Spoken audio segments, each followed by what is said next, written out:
Hello friends, कैसे हैं आप सब लोग। उम्मीद करता हूं कि अच्छे ही होंगे। मैं आशीष पांडे स्वागत करता हूं आप सभी का आपके अपने यूट्यूब चैनल स्टडी विद आशु में। कल के वीडियो में हम लोगों ने बात किया था आर्थिक समृद्धि और आर्थिक विकास, इकोनॉमिक ग्रोथ और इकोनॉमिक डेवलपमेंट। आप लोगों का कमेंट देख के ऐसा लग रहा है कि वीडियो आप लोग बहुत अच्छे तरीके से समझ रहे हैं, रिस्पॉन्स अच्छा आ रहा है। जो लोग वो वीडियो ना देखे हों उसकी लिंक आज की वीडियो के डिस्क्रिप्शन में दे दी गई है, आप सब देख सकते हैं। आज हम लोग लेके आए हैं बहुत ही इंपॉर्टेंट चैप्टर जिसके बारे में बात करेंगे, HDI मानव विकास सूचकांक, ह्यूमन डेवलपमेंट इंडेक्स। अब आप लोगों को सुन के लग रहा होगा कि सर ये तो इंडेक्स है, पढ़ा के आगे निकल जाते बता देते कि रैंकिंग कौन सी है भारत की इस साल, पिछले साल कौन सी रैंकिंग थी, बस यहां से तो यही क्वेश्चन आता है। लेकिन अगर आप लोगों को इकोनॉमिक समझना है, सही तरीके से आपको देश का नागरिक होने का गर्व करना है, तो आपको इकोनॉमिक्स जो है ना उसे सब्जेक्ट के तौर पे नहीं, अपने जीवन का एक आधार बना के पढ़ना पड़ेगा। कि मतलब जीवन में इसकी बहुत ज्यादा आवश्यकता पड़ती है आपको। अगर आपको देश के बारे में जानना है, अपने घर की स्थिति पता करनी है, विश्व के बारे में जानना है, विकास क्या होता है, डेवलपमेंट क्या है, ग्रोथ क्या है, HDI क्या है, अगर ये सारी चीजें आप लोगों के माइंड में सेट हो गई तो आप कहीं भी रहोगे, कोई भी कार्य करोगे, किसी के भी बारे में सारी चीजें सही तरीके से बोल सकते हो। तो आइए बिना किसी देरी के वीडियो की शुरुआत करते हैं। और इस वीडियो को देखने के बाद मैं गारंटी के साथ कह रहा हूं कि अगर आप लोगों ने ये वीडियो लास्ट तक देख लिया तो HDI से रिलेटेड कोई भी ऐसा पॉइंट नहीं होगा जो आप लोगों का छूटेगा और आप लोगों को लगेगा कि हाँ HDI पढ़ना जरूरी क्यों है, HDI निकलता कैसे है, कैसे कौन सी संस्था इसे लागू करती है, क्यों लागू किया जाता है, सब हम लोग समझने वाले हैं। आइए बात करते हैं मानव विकास सूचकांक। मानव विकास सूचकांक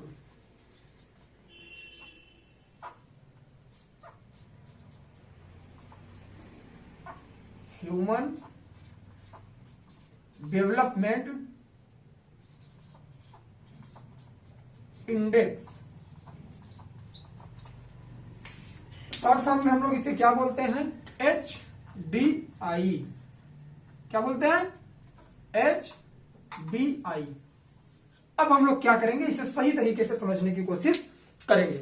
सबसे पहले हम लोग देखेंगे कि जो कल का वीडियो था उसी से जोड़ के इसे चलेंगे, उसके बाद का ही चैप्टर है, समझने में आसानी होगी। कल हम लोगों ने देखा था इकोनॉमिक ग्रोथ और इकोनॉमिक डेवलपमेंट। इकोनॉमिक ग्रोथ में हम लोगों ने क्या देखा था, रिकॉल करिए एक बार आप लोग, कि हम लोगों ने देखा था कि अगर किसी भी देश की जो मूलभूत आवश्यकता है उनमें क्या है, उनकी समृद्धि हो रही है, तो क्या होता है कि विकास नहीं होता, वो इकोनॉमिक ग्रोथ होता है हमारा। कैसे, देखिए अगर GDP में वृद्धि हो रही है, राष्ट्रीय आय में वृद्धि हो रही है और PCI में वृद्धि हो रही है, तो और वो वृद्धि जो हो रही है वो निरंतर हो रही है, दिन प्रतिदिन उसमें बढ़ोतरी हो रही है, जब उसका आकलन किया जाता है तो उसे हम लोग ग्रोथ बोलते हैं, समृद्धि बोलते हैं कि हाँ देश अब समृद्धि कर रहा है, आगे बढ़ रहा है।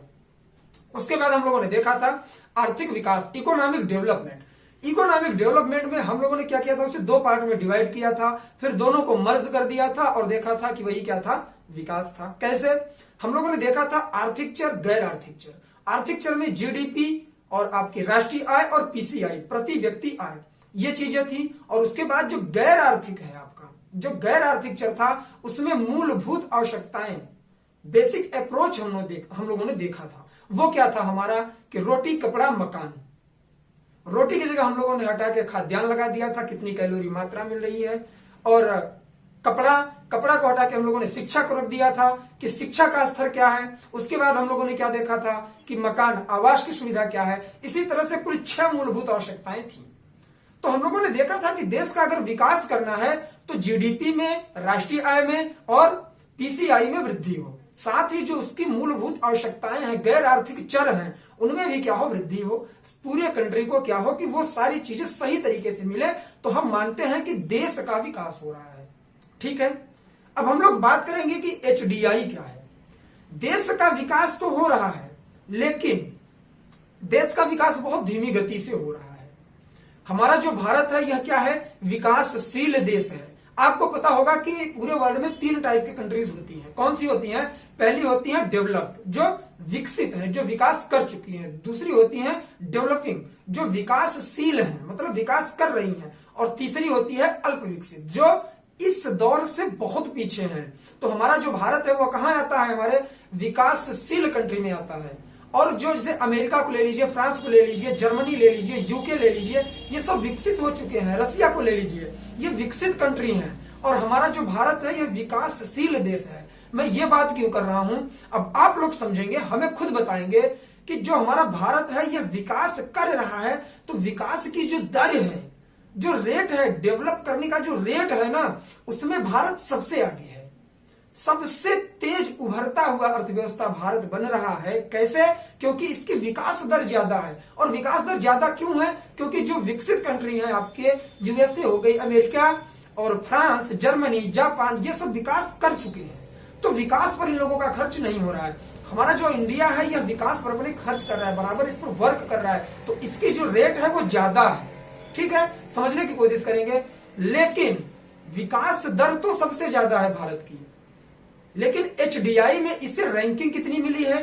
तो अभी आप लोगों ने 2020 का डाटा देखा होगा, 2021 का डाटा अभी नहीं आया है। 2020 में आप लोगों ने देखा होगा कि इंडिया की जो रैंकिंग है वो 131 हो गई है। ठीक है, 131 के करीब हो गई है 2020 में। ठीक, क्यों इतना नीचे क्यों है?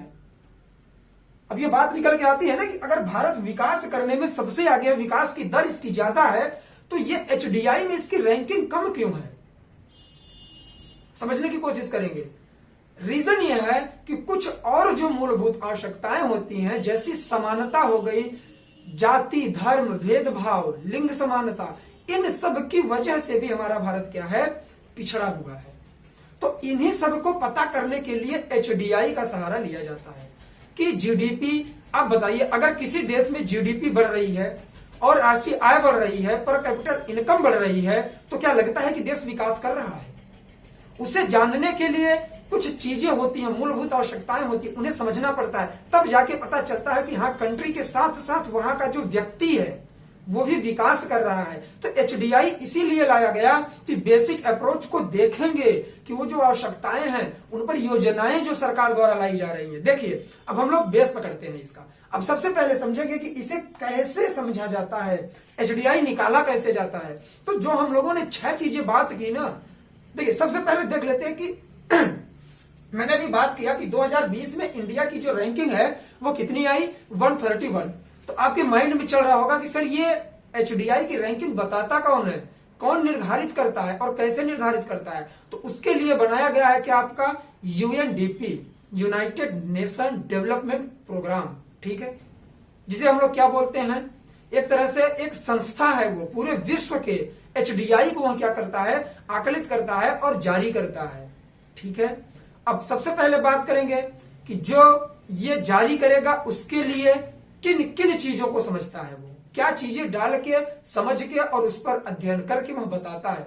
तो जैसे हम लोगों ने 6 मूलभूत आवश्यकताएं देखी थी, रोटी कपड़ा मकान से लेकर जलापूर्ति हो गई, जीवन स्तर हो गया, शिक्षा हो गया, लिटरेसी हो गई, तो उन सब में से 3 पॉइंट को यूएनडीपी ने क्या किया, निकाल लिया। उन्हें 3 आधारों पर क्या किया इसने कि यूएनडीपी ने एचडीआई जारी करना स्टार्ट कर दिया। आइए सबसे पहले हम लोग इसकी बेसिक चीज देखते हैं। उम्मीद करता हूं जितनी बातें मैंने बोली आप लोगों के माइंड में सेट हो चुकी होंगी।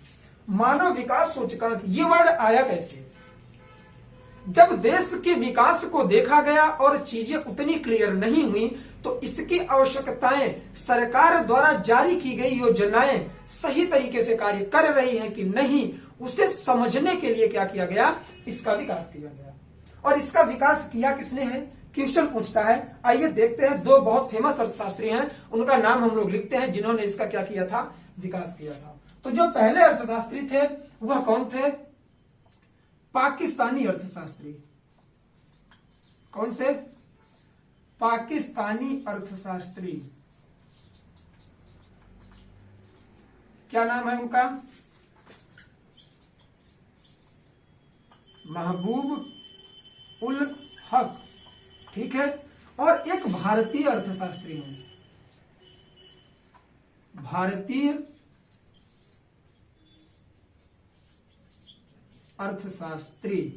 ये कौन से थे, अमर्त्य सेन। अमर्त्य सेन, याद रखिएगा, इन्हें नोबेल भी मिल चुका है, अमर्त्य सेन को। इन दोनों लोगों ने क्या किया, मिलकर एचडीआई की स्थापना की। ठीक है, कि HDI लाई जाएगी और इसके तहत चीजें क्लियर की जाएंगी। समझ रहे हैं? इनको याद करना पड़ेगा आपको। पाकिस्तानी अर्थशास्त्री महबूब उल हक और भारतीय अर्थशास्त्री अमर्त्य सेन, इन लोगों ने मिलकर इसकी स्थापना की। अब बात कर लेते हैं यहीं पर कि जो UNDP है, जो संस्था है जो इसे लागू करती है, उसके बारे में देख लेते हैं। वहां से क्वेश्चन बनता है, फिर हम लोग HDI पर आते हैं। आइए बात करते हैं। UNDP, यूनाइटेड नेशन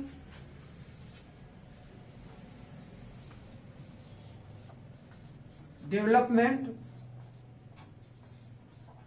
प्रोग्राम, ठीक, इसका फुल फॉर्म है। और अगर हम लोग इसे हिंदी में डिफाइन करना चाहें, संयुक्त राष्ट्र विकास प्राधिकरण या कार्यक्रम, सॉरी प्रोग्राम है, कार्यक्रम, अथॉरिटी होता तो प्राधिकरण, विकास कार्यक्रम। अब बात करेंगे इस UNDP की क्या है, स्थापना कब हुई थी। तो UNDP की जो स्थापना हुई थी 1965 में हुई थी। स्थापना कब हुई? 1965 में। और इसका मुख्यालय कहां है? मुख्यालय इसका हमारा पड़ता है न्यूयॉर्क में, न्यूयॉर्क में, ठीक है। अब हम लोग आते हैं HDI पर। आइए बात करते हैं, स्क्रीनशॉट ले लिया करिए आप लोग तुरंत। HDI के लिए हम लोगों ने क्या बात किया कि 6 मूलभूत आवश्यकताएं हैं। उन आवश्यकताओं के बारे में समझना, पढ़ना और उसका क्या करना, विकास को पता करना HDI कहलाता है, ठीक है। लेकिन जो UNDP है, UNDP ने क्या किया है कि इसका 3 आधार बनाया है कि अगर इन 3 आधारों को, किसी भी देश के 3 आधारों के बारे में अगर हम लोग सही तरीके से जानकारी ले लेते हैं तो हमें पता लग जाता है कि वह देश विकासशील है अथवा नहीं है, मतलब वहां की HDI सही है कि नहीं है। तो वो UNDP ने जो आधार बनाया, सबसे पहले देख लेते हैं कि बेसिक आधार क्या था, सामान्य तौर पर, ठीक है।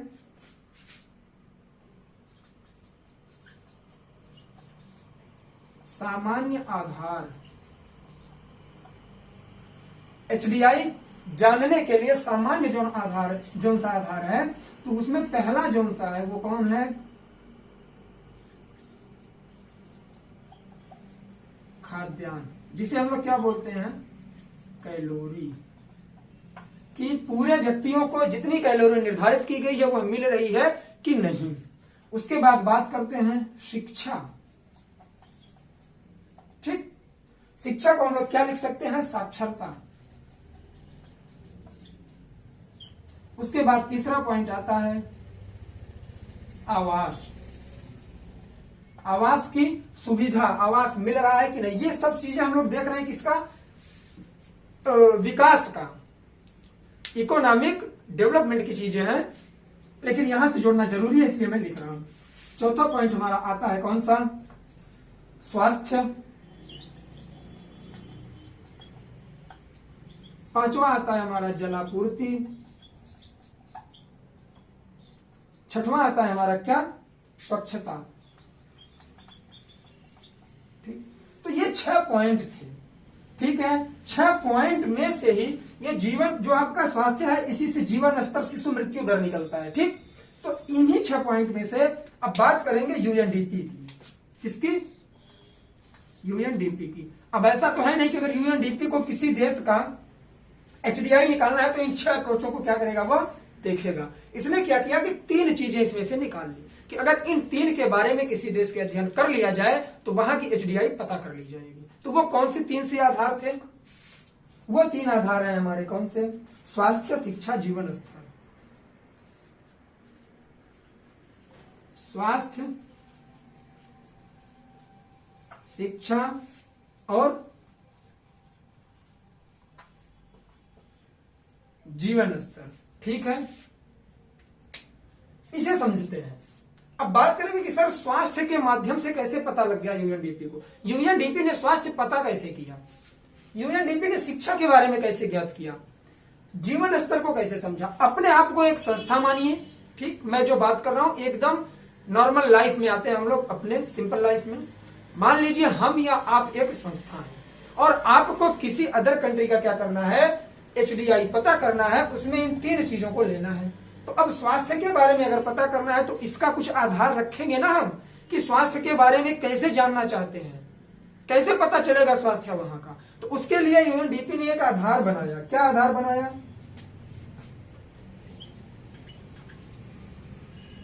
बच्चे के जन्म के समय क्या जीवन प्रत्याशा। अब कहेंगे सर ये क्या है, मत बोलिएगा कि ये क्या है। क्यों? क्योंकि कल के वीडियो में हम लोगों ने देखा था यह क्या है, जीवन प्रत्याशा। जो लोग नए हो पिछला वीडियो जरूर देख ले, ठीक। अब इस पर बात करेंगे थोड़ी देर।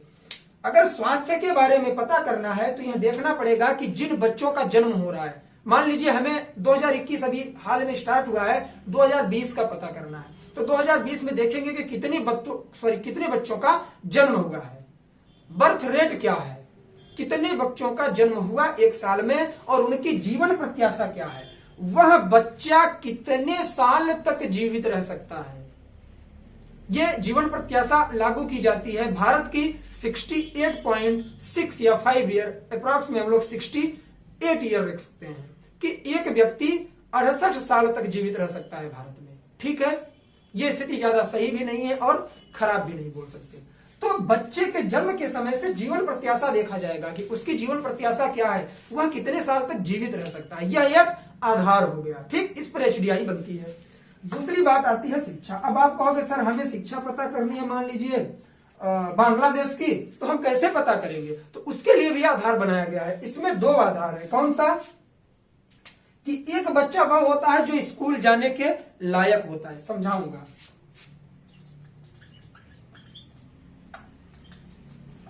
स्कूल जाने के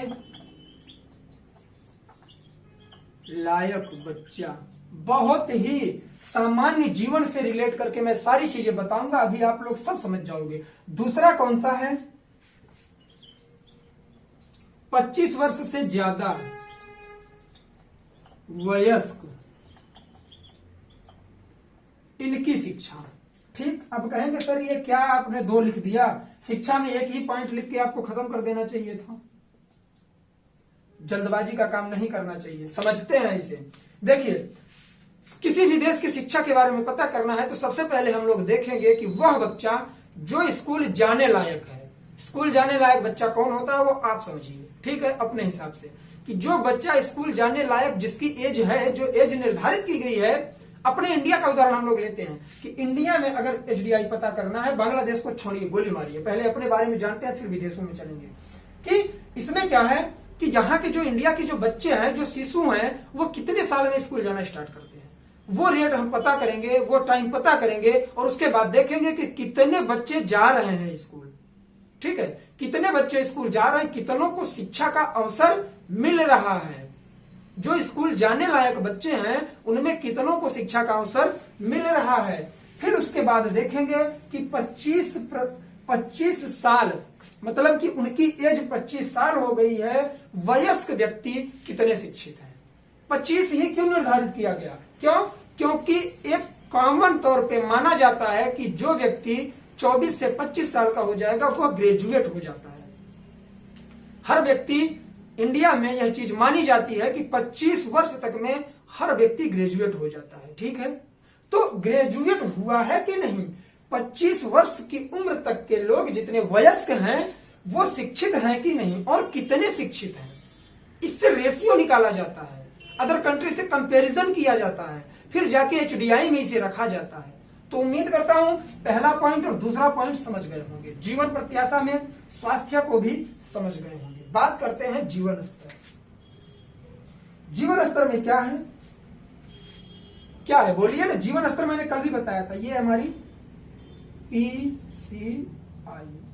अरे सर ये तो बहुत इजी है, कल आपने बहुत सिंपल वे में बता दिया था PCI कैसे निकलता है। जो लोग पुराने हैं वो तो समझ गए PCI क्या है। जो लोग वीडियो पर नए आए हैं उनके लिए मैं कुछ बेसिक चीजें बता देता हूं। पहले इसे आप लोग नोट डाउन करिए, फिर मैं PCI के बारे में बात करता हूं। आइए यहीं पर हम लोग देख लेते हैं पीसीआई क्या है। प्रति व्यक्ति आय, कल के वीडियो में भी हम लोगों ने इस पर बात किया था, उसके पिछले वीडियो में भी हम लोगों ने इस पर बात किया था। प्रति व्यक्ति आय, सबसे पहले आपको समझना क्या है, अपने घर की आय। हमें अगर अपने घर की आय निकालनी है, हमें कुछ नहीं पता, हम कोई रोजगार नहीं कर रहे हैं, आइए एक फैमिली बनाते हैं और सही तरीके से क्या करते हैं समझते हैं। ये एक छोटा सा घर है,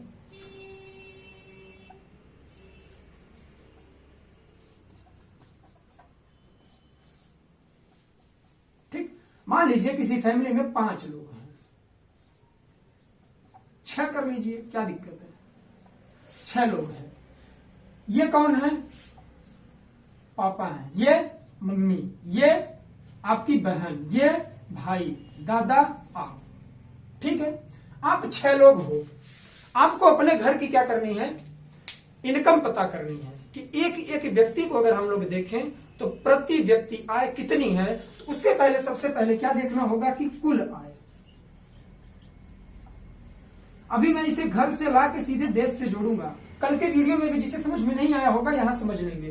कुल आय, ठीक है, कुल आय हम पता करेंगे। मान लिए ये जो हमारे पापा हैं ये कमा रहे हैं कितना, 50,000, ठीक।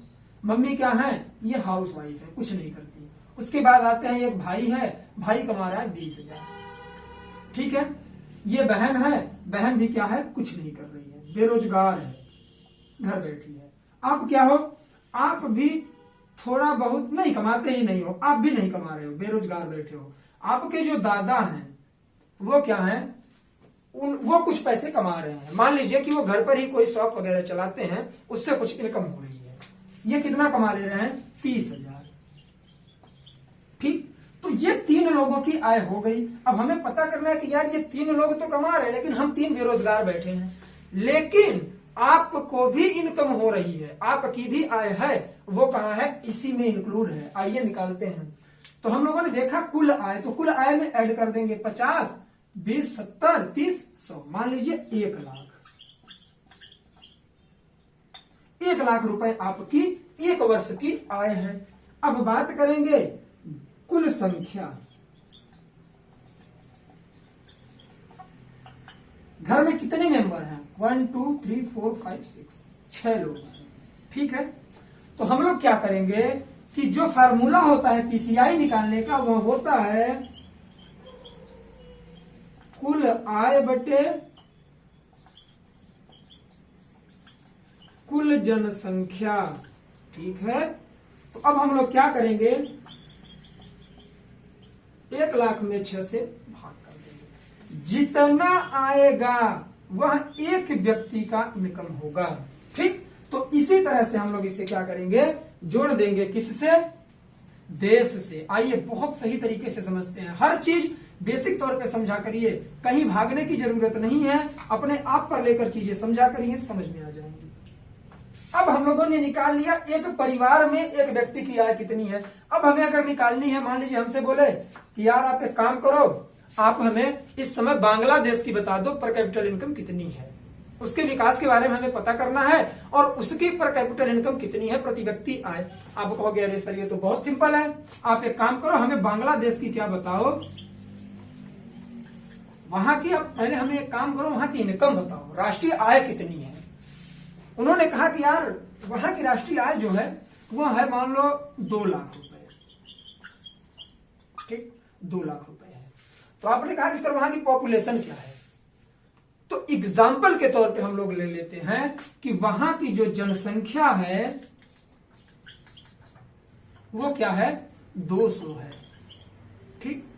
आपने कहा सर अगर आपने हमें ये 2 चीजें बता दिया कि वहां की राष्ट्रीय आय क्या है 1 साल की और वहां की जनसंख्या क्या है, तो 2 मिनट भी नहीं लगेगा, 2 सेकंड में मैं बता सकता हूं कि वहां के हर व्यक्ति की आय कितनी है, एक व्यक्ति कितना कमा लेता है।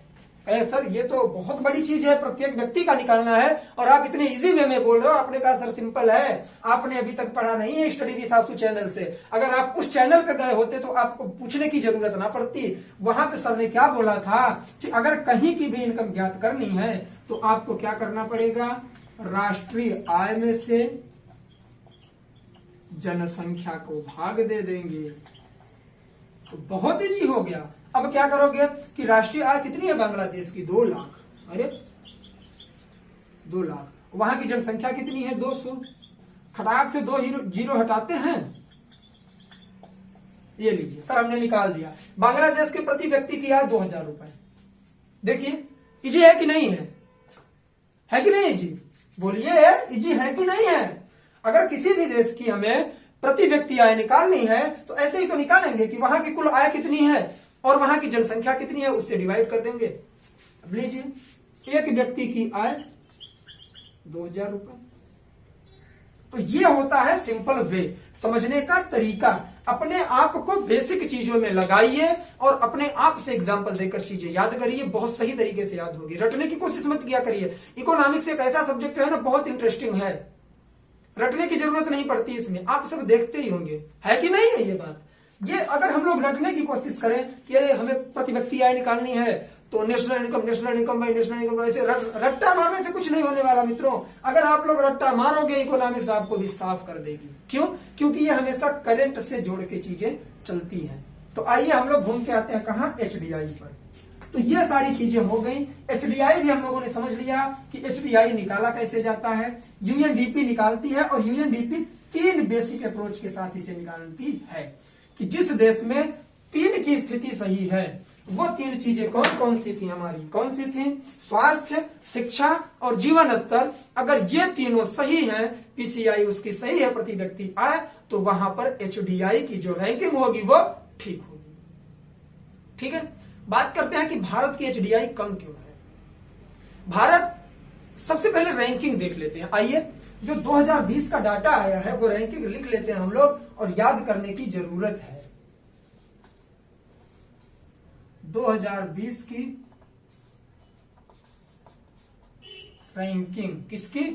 एचडीआई की। कौन निकालता है? यूएनडीपी। याद रखेंगे, क्वेश्चन बनेगा यहां से। सबसे पहले देखते हैं हम लोग भारत की, या फिर ऐसे देखते हैं सबसे पहले पर कौन है। तो जो सबसे पहले प्रदेश है वह कौन सा है हमारा? नॉर्वे। दूसरे पर कौन है? आयरलैंड। ठीक, दूसरे पर आयरलैंड, और तीसरे पर कौन सी कंट्री है? स्विट्जरलैंड।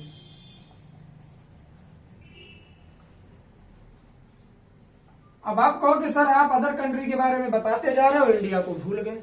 भारत किस स्थान पर है? आइए अब जानते हैं भारत की। भारत की जो रैंकिंग है वो 2020 में कितनी चली गई है भैया? 131। ठीक, और सबसे पहले तो हम लोगों ने यही नहीं देखा कि कितने देशों में ये रैंकिंग जारी की जाती है। तो टोटल कंट्री की संख्या है कितनी? कहां लिख दें हम लोग? यहां लिख लेते हैं 189। 189 देशों में क्या है, यह संख्या निर्धारित की जाती है, यह सूचकांक दिया जाता है। तो उसमें भारत को 131वां रैंक मिला है। करंट की चीजें हैं, आप लोग याद रखिएगा। नॉर्वे को पहला, आयरलैंड को दूसरा, स्विट्जरलैंड को तीसरा, भारत को 131वां स्थान मिला। अब बात करेंगे कि भारत की जो ये स्थिति है 2020 की है, लेकिन 2019 में कितना था? तो मित्रों 2019 में ना 129 पर था भारत। स्थिति बहुत अच्छी थी। ये फिसल के 2 अंक फिसल के गया है। कहां पहुंच गया है ये? जब 2018 की स्थिति थी तो 2018 में भारत की स्थिति 131 थी। कितनी थी? सॉरी 130 थी। सोचिए 2018 में 130 थी और इधर 2019 में 129 आ गई। सुधार हुआ, एक पायदान आगे बढ़ा भारत, लेकिन 2020 में फिर 131 पहुंच गया। 2018 से भी पीछे चला गया भारत। अब देखिए कि भारत की जो मूलभूत आवश्यकताएं हैं, जो योजनाएं लाई जा रही हैं, वो कितनी कारगर हैं। इन्हीं सबको देखकर तो एचडीआई जारी की जाती है। लेकिन इन तीनों साल में सबसे बुरी स्थिति अगर है भारत की तो वह कब है? हमारे 2020 में थी। ठीक, अभी आप लोगों ने देखा होगा कि एक संस्था है, मैं नाम रिकॉल नहीं कर पा रहा हूं, कल के करंट में आया था। उसने बोला है कि 2025 तक भारत विश्व की 5वीं सबसे बड़ी अर्थव्यवस्था बनेगा। कहां से बता दिया, हमें खुद पता नहीं लग रहा है। ठीक है, आइए बात करते हैं कि भारत 131 स्थान पर है 2020 में। अब बात करेंगे जहां से क्वेश्चन बनता है। अब माइंड लगा के हम लोग पढ़ेंगे कैसे। भारत की स्थिति तो पता कर ली हमने रैंकिंग में। अब कहेंगे भैया जो भारत के पड़ोसी देश हैं उनके बारे में भी तो कुछ बताओ हमें, पड़ोसियों के बारे में भी जानना जरूरी होता है। तो पड़ोसियों की जो स्थिति है वह क्या है। सबसे पहले पड़ोस में कौन पड़ता है हमारा, भूटान। देखेंगे भूटान कितनी है पता है आप लोगों को।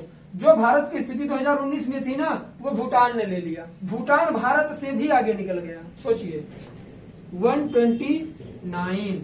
फिर उसके बाद हम लोग आगे बढ़ेंगे किस पर, बांग्लादेश पर। कि भारत के पड़ोसी देश हैं, जियोग्राफी में मैं पढ़ा चुका हूं, वीडियो प्लेलिस्ट में मिलेगी।